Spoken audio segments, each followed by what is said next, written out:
Hi everyone, Morten Ostad here with another video, and in this video I will be tackling my own Rolling Stones tag.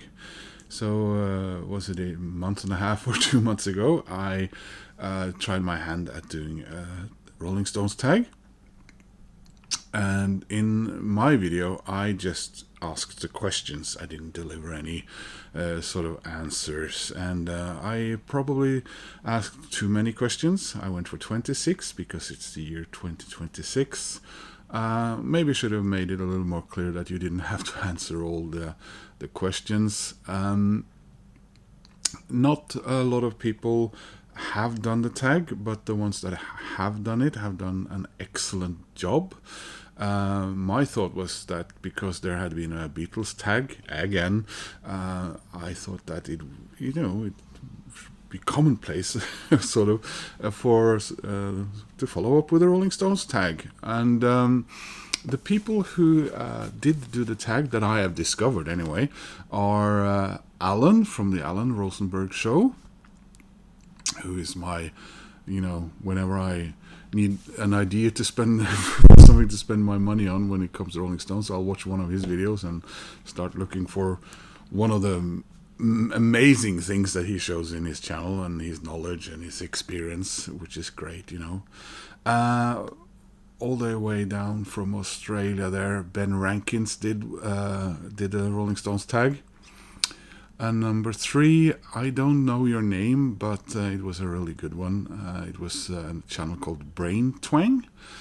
And number 4 was from, I assume his name is the same as his channel, Francis Tree. Number 5 was Gordon from I Dig Vinyl.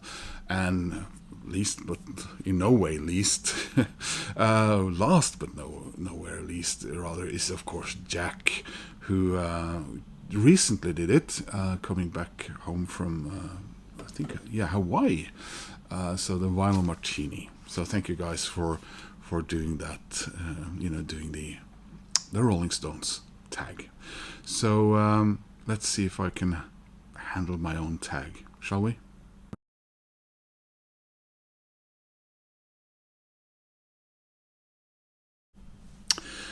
My first memory of the Rolling Stones is probably being 5 years old, and asking. I know because I grew up with brothers and a sister who were 15 and 16 years older than me, and I must have gotten some sort of knowledge of the Rolling Stones from them.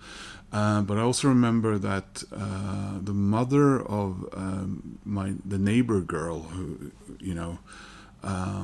that when I was visiting them, I came across some Rolling Stones, and I asked to borrow that, and at some stage I had to give that record back, which annoyed me. And so I think they would have thought they would give me some Rolling Stones records of my own. But the record that I borrowed, it isn't this one. This is, of course, something I got way later, was this one, Rolled Gold. So for you over there across the Atlantic, so this is our European equivalent of that American compilation.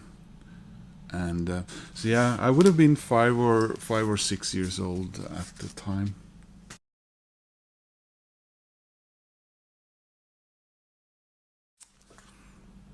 Yes, I do. My brother and one of my brothers and my sister each gave me a Rolling Stones record when I turned. It would have been when I turned 7. So this would have been 1978. So I finally got my very own Rolling Stones records, and my brother, he gave me the then 2-year-old Black and Blue. So this is it. This is the record he gave me all the way back then. And my sister, my late sister, she passed away some years ago. She gave me this one, Some Girls. And so I'm a little bit unsure if I'm mixing it up. I think this was for my birthday for my brother, while this was for Christmas. So I think this is probably my very first record. I'm, it is a long while ago. This guy's been starting to close in on nearly 50 years now. So, of course, this one means a lot because my sister gave it to me, but also because it's, it's the original. With all those images that were later censored.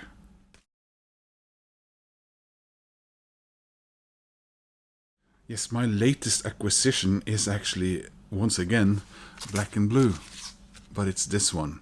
So I got the box, Super Deluxe box set late last year, but I had pre-ordered this, and I think it arrived around somewhere around Christmas or New Year's, and this is a little bit special. I've never had a record like this at all.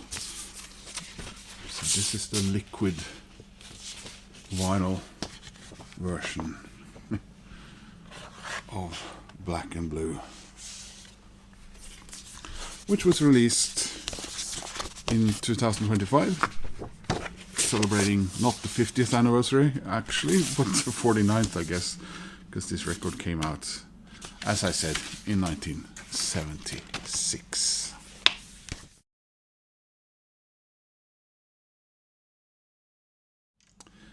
My favorite Rolling Stones member, and I know people are probably going to be weird, think this is a weird choice, but you have to go all the way back to when you're really young and you think that one guy might be cooler than the others.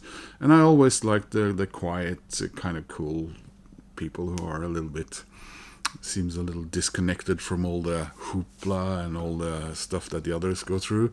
And I like, for some reason, I tend to like bass players a lot. So my favorite member of the Rolling Stones has always been, even though he's left the band, Bill Wyman.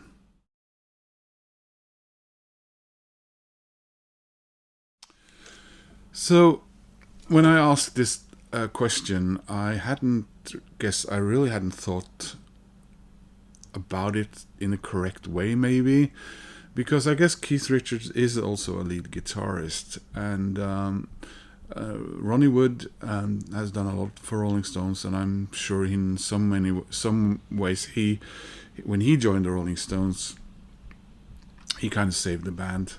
And Brian Jones, of course, a bit forgotten by time, sabotaged himself in many ways, but there wouldn't be a Rolling Stones without him and his ability to pick up instruments and all that. But I always really had a warm feel. I really like Mick Taylor, because those albums that he played on are just so sublime and amazing and fantastic, and so is his guitar work. So my favorite, lead guitarist in the Rolling Stones is Mick Taylor.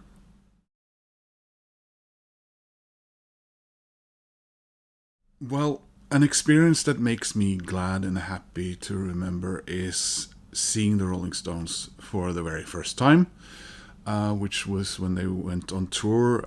We were all happy that they gotten back together, because things were looking kind of dicey there for a while. And they got together and they toured the United States, which I think it was Steel Wheels tour in the States, and then it was Urban Jungle here in Europe. I saw them at Valle Hovin, and it felt of a little bit of a retribution in some ways for me, because in 1982, when I was 11 years old, both my brother and my sister had decided to work out how to get me to see the Rolling Stones at Nya Ullevi in Gothenburg. And they had gotten tickets and gotten everything together. And my mother, who I don't have fond memories of for many reasons, but I won't, of course, go into that here, she just sabotaged it and said, no, I was too young, and didn't matter that my brother was, at the time, 27-year-old. And No, no, no, and sabotaged that entirely, and I wasn't allowed to go. And I think she even hid it, made made something so that my dad didn't even know about it. And she also called up my at the time best friend Thomas, who was also a very big Rolling Stones fan, and told her mother how dangerous it was, and made it so that he didn't get to go either. So when I saw the Rolling Stones finally there in Oslo, here in Oslo, mind, and Bill Wyman was still in the band and everything, and yeah, that's my happiest Rolling Stones memory.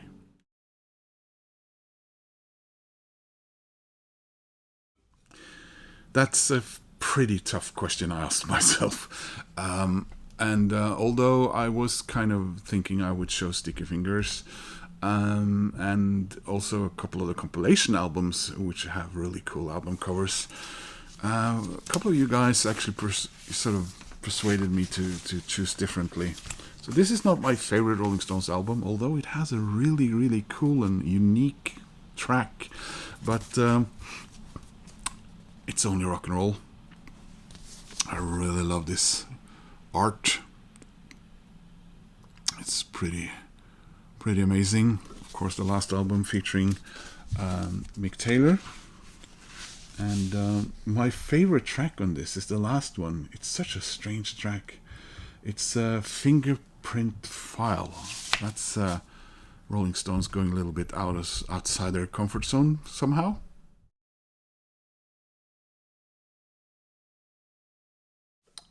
So a unique thing in my Rolling Stones collection.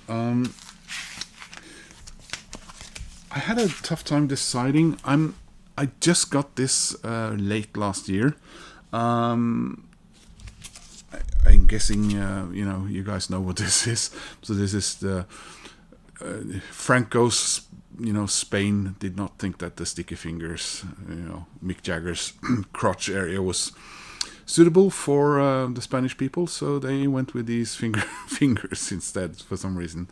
I have a signed photo of Bill Wyman. It's up there on the wall. I'm not getting the ladder to find that, but it's this thing.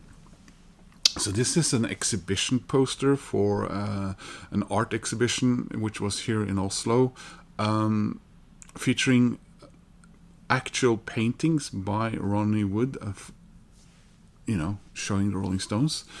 And my aunt, or paper aunt, as we say here, very close family friend of my dad's and me and everything, who unfortunately passed away in 2013. She bought that poster for me, and I got it framed. So that's the Rolling Stones thing I own that means the most to me.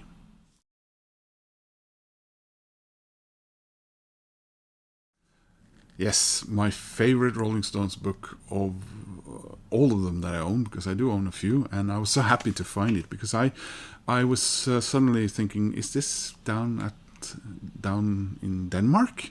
But no, it was actually here, and so this is Rolling with the Stones by Bill Wyman. So Bill Wyman was the guy who kept track of everything that went on in the band. Kept all kinds of things, and was like, he really did a lot of work, keeping notes and keeping diaries and saving posters and all that kind of things. So this kind of the coffee table book. Yeah, I just love this book, and now that I know that it's here, I guess I'll leave it out so I can go and buy a coffee table. I don't know. The Beatles want to hold your hand, but the Stones want to burn your town. Tom Wolfe, 1965. So that's my favorite Rolling Stones book.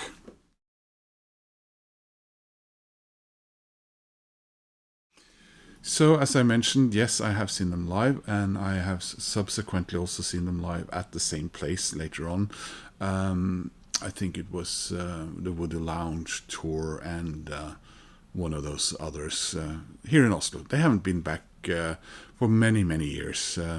But when I saw them in, was it 90 for the Urban Jungle Tour, they hadn't been in Norway since the first time, which was when they played in Oslo in, I think it was 1965.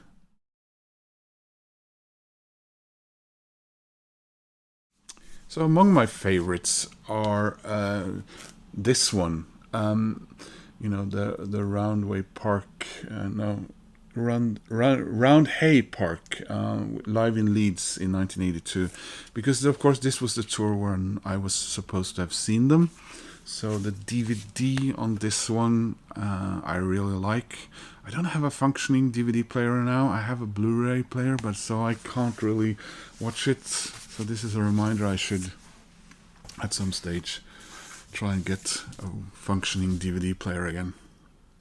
But apart from that, when I asked the question, I guess I was thinking about live performances, but this Crossfire Hurricane is also a great disc. This is, in a much shorter way that the Rolling Stones dealt with sort of the anthology question and the history of the Rolling Stones. But as far as value and good memories and everything of having Rolling Stones, it's this 4 flicks, and so you have 4 concerts from small venue all the way up to stadium, and that's one of my absolute favorite visual Rolling Stones possessions.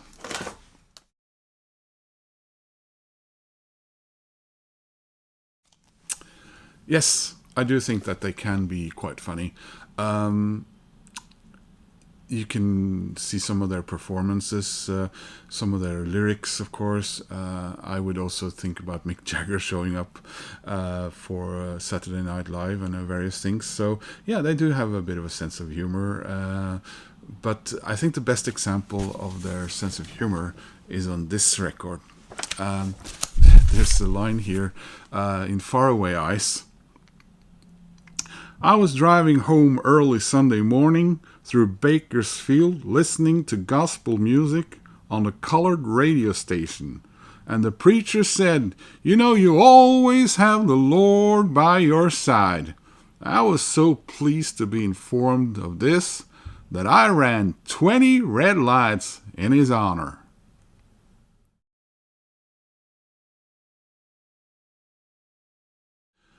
So I'm sure for a lot of you, this answer would be, the same as it is for me. I don't have this record on vinyl here. I have my old copy in Denmark.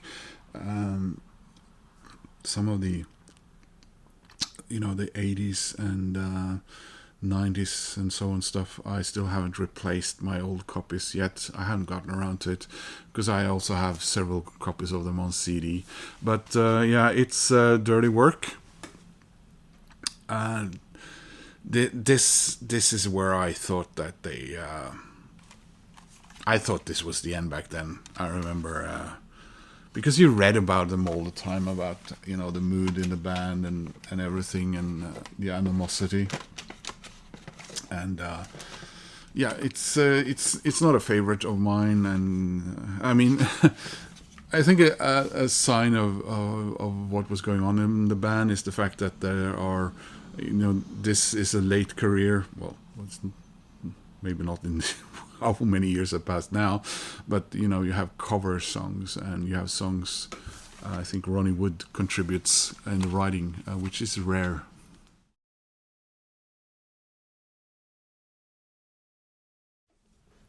So I know many of you will say that, no, Morten, this is a terrible record. But for me, a high point is Bill Wyman's solo debut, Monkey Grip. And the reason for that is that I like I said, I really like Bill Wyman. And I really love that he, sort of got away from probably a lot of... I wouldn't say that... I guess you shouldn't say that he probably had ideas stolen from him, but he was probably coming up with things and being told that he should, mind his own business. Maybe, I'm not sure, but I like that the fact that he made a proper solo album. So as far as my favorite album to listen to, again, I don't have this on vinyl. I think, which is, generally speaking, the best offering is Talk Is Cheap by Keith Richards. And for me, the worst solo album, and I do like some of his solo albums quite a bit, but I just think, and I thought I have this on vinyl, but apparently it must still be in Denmark. I think Primitive Cool is just, I struggle to listen to this all the way through, I must admit.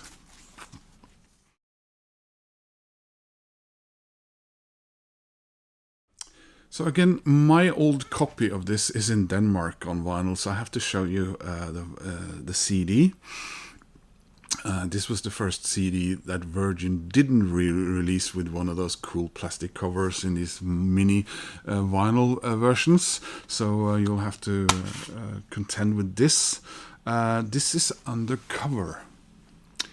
And this probably screams Mick Jagger all the way, but I find that this is, to me, this is Rolling Stones reacting to new wave.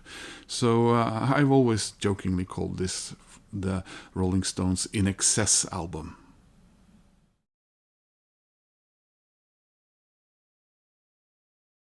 That would most likely be Sticky Fingers. So this is my copy that I got all the way back, probably Christmas 1980 or something like that.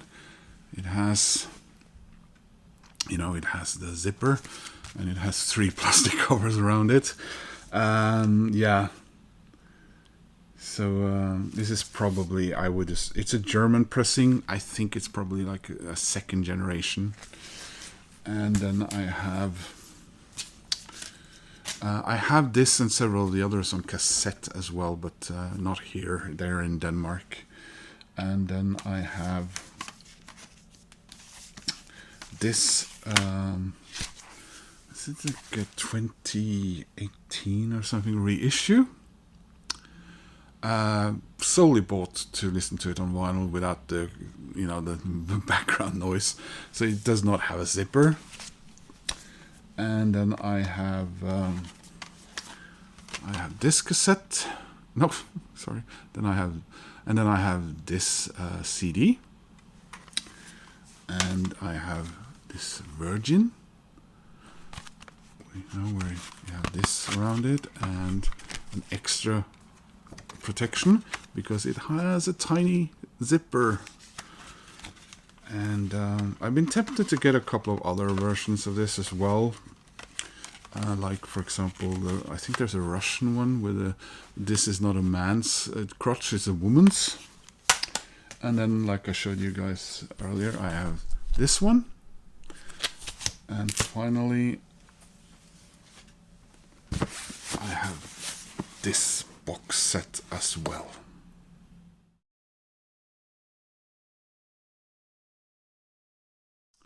It's a hard question sometimes to answer. I love a lot of, like I showed you, Fingerprint File. I love Midnight Rambler. But Wild Horses from Sticky Fingers is probably the one that I love the most, and really sort of pulls at my... It's one I often choose as my first song to listen to each year. So I have a tradition where the last song I listen to before the clock strikes 12 is a Rolling Stones song, and the first one I listen to after the stroke of midnight is also Rolling Stones. And my friend Annema, who is a musician in her own right, she has done a version of this, which I adore, and she would often play it when we had, when she would be asked to play at parties and stuff for the work, because we were work colleagues. So it's a song that means a lot to me.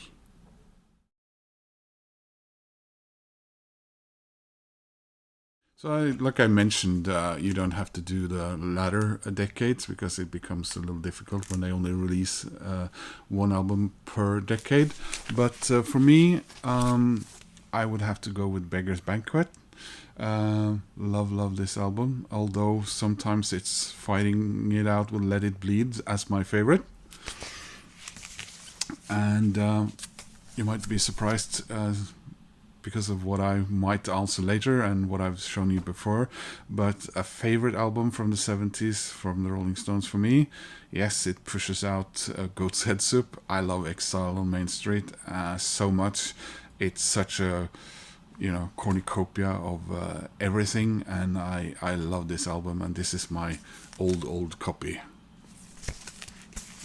From the 80s, from 1980, it's Emotional Rescue. I mean, yeah, Tattoo You is amazing. The rest of the albums, all two of them, maybe not so much, but this one is a... And I remember I bonded over... I made a friend in school back in 1980. We both had a copy of this, and when I got the first time I was doing a sleepover at his house, we ignored the other kids because he had this and I had recently gotten it. So yeah, I love this. And from the 1990s, it's Widow Lounge. So there you go.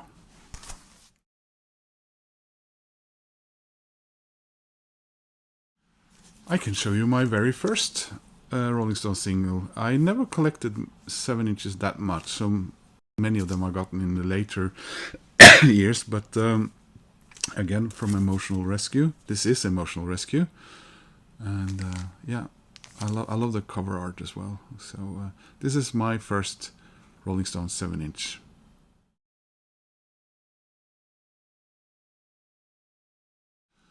Ten-inch I only relatively recently got. About 5 or 6 years ago I bought my very first, and I think I have 4 now.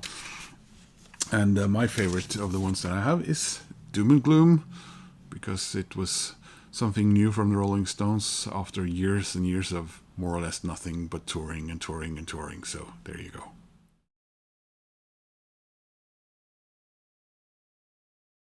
As you all know, Bill Wyman chose to leave the Rolling Stones.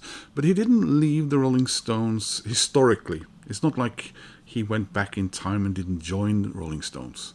But some members of the Rolling Stones seem to be of the opinion that he should be written out of history. And I don't like that. If you go through many of the reissues over the last few years, he's absolutely not there anymore. There are no pictures of him. You'll see him being very small in the background on live photographs and so on. And you might say, well, that's probably because he wasn't center stage and so on.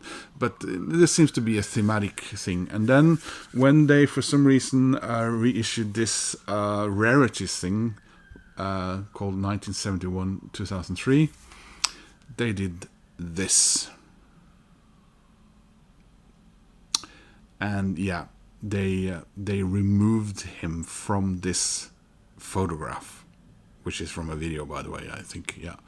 So Behave, yeah, did not like that. I don't like the way they treated him. But then again, they did ask him to play a bass on Hackney Diamonds on one track, so that felt good.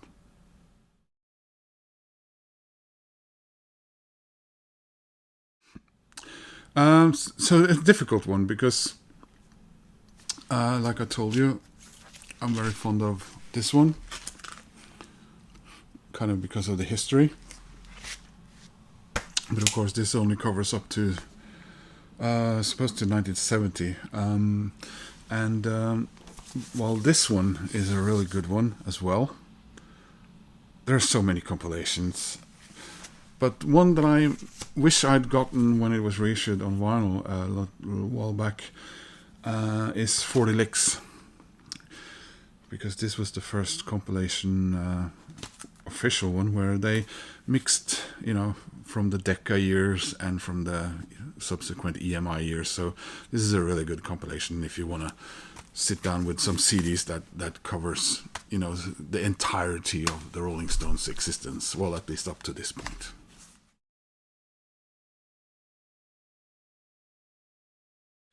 Well, until this thing was released, it was it was sort of its older, poorer cousin.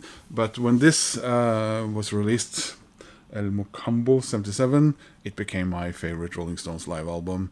And again, I have a lot of them, but this one is this is something special, and I really like this. And you know, knowing that small venue and all the stuff they were going through at the time with Keith and that, I think this is a remarkable thing, and just the rawness and just how amazing they sound, despite, you know, it being a bit of kind of a little bit of a chaos thing, the whole thing. But this is an amazing live set, and one I would urge you to own one way or another.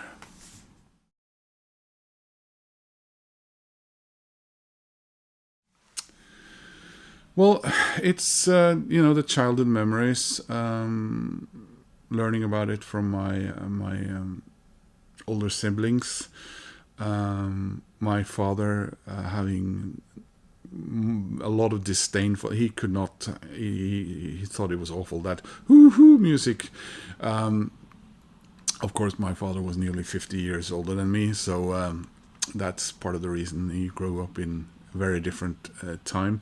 But he couldn't stand. So, you know, maybe that sparked a very early sort of feeling of rebellion in a 6 or 7 year old me, that this was mine, and they've always been there for me through all these years, and that's, you know, they are just the perfect rock and roll band, and their songs, and, you know, their presentation and their hard work and everything, and all the stories from all the way from Brian Jones and everyone in and out, and still, and yeah, I love the Rolling Stones dearly.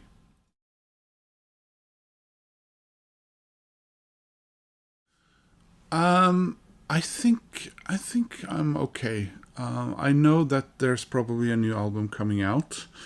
I don't know how much of it is being recorded lately, but I think a lot of it might be leftovers from Hackney Diamonds.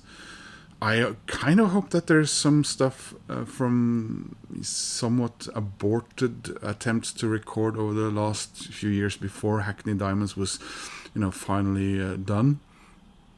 But I don't feel that they need to tour anymore, because we don't really need to hear those same songs played live, and then you know, there's no deep tracks or anything like that anymore either when they tour. Maybe smaller venues, a tour like that, people getting tickets on some kind of tombola, you know, lottery system where price isn't what is the deciding factor, but then they playing songs that the fans ask them to play, and maybe do a residency somewhere in Britain, and have Bill, you know, if Bill Wyman can still handle a few nights, maybe, or Mick Taylor could join, maybe something like that. But if they tell us now that this we when they're releasing this new album this year, from looks of things, and then tell us that this is our last gift to you guys. Thanks for over 60 years. Then I'd be fine with that, I think. Yeah.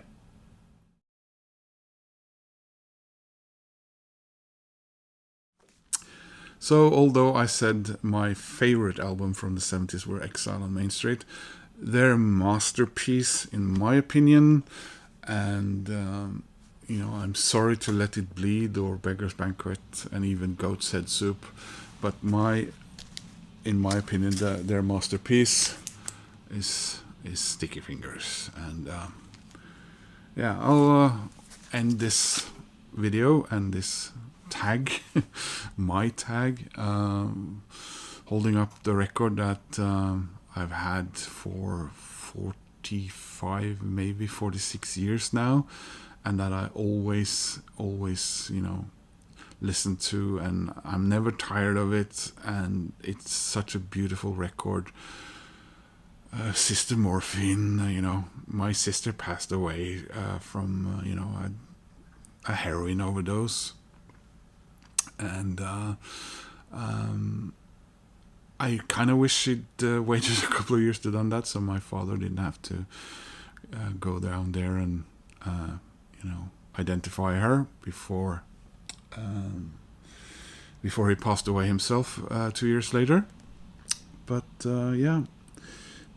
that song really kind of reminds me of that. We weren't very super close. She was 15 years older than me, and had a different mom and all that. Lucky sod.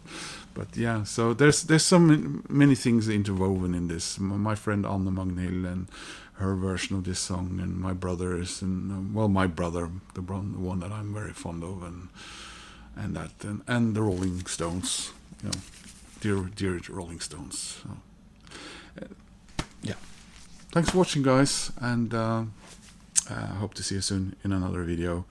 And if you want to do the tag, well, I would be very honored if you did that. Take care. Bye bye.